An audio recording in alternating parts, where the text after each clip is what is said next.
We started today's very special recipe by placing 3 slices of strawberries in the bottom of our muffin cups, and then on top of those juicy, delicious strawberry slices, I'm putting about a teaspoon, just a small dab of butter on top of each pile of strawberries inside those muffin cups, and that's going to add in some really, really great flavor and more moisture to this very special dish that we're cooking up here today.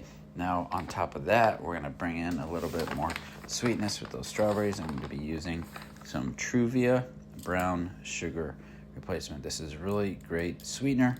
This is brown sugar sweetener, but it's non-caloric. It's based on erythritol and stevia and tastes really fantastic, just like your traditional brown sugar, but without the calories, which I really, really love in their natural sweeteners.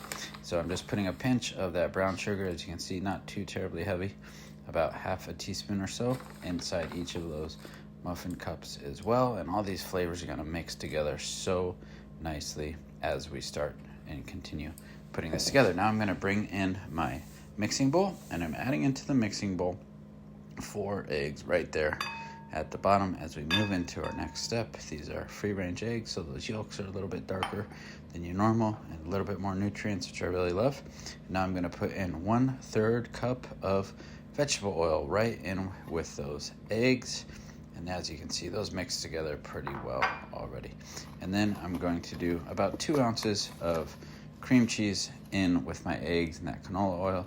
I'm using fat-free cream cheese. You can use low fat, you can use regular, whatever you prefer. And then we just need like a tablespoon of water in there as well before we bring in the most important part of this mixture, our blueberry muffin mix. So we're going to be putting together some delicious berry muffins, and this is a Betty Crocker, and it's a keto muffin mix. I'm a big fan of these Betty Crocker ketos. They are so moist and tasty, sweet but not overly sweet, and they bake so well, just like traditional muffins, but they're much higher in fiber, much lower in sugar, so really good for keeping your blood sugar low and controlling those calorie levels, which I'm a huge fan of.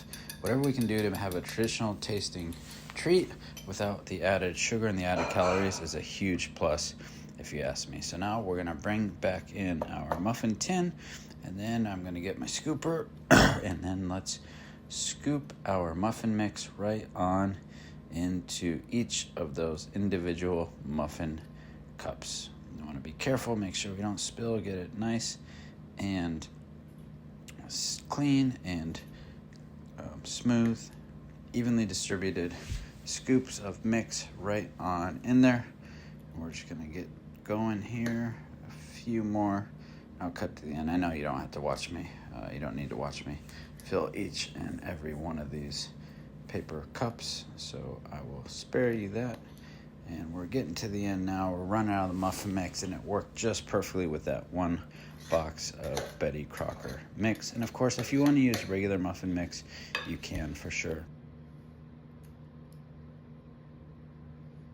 I don't think it's any easier or tastier looking than that. Now we're gonna go in the oven at 375 degrees. I'm gonna set the timer for 18 minutes. Check it with a toothpick to make sure it comes out dry, and then it'll be ready to eat.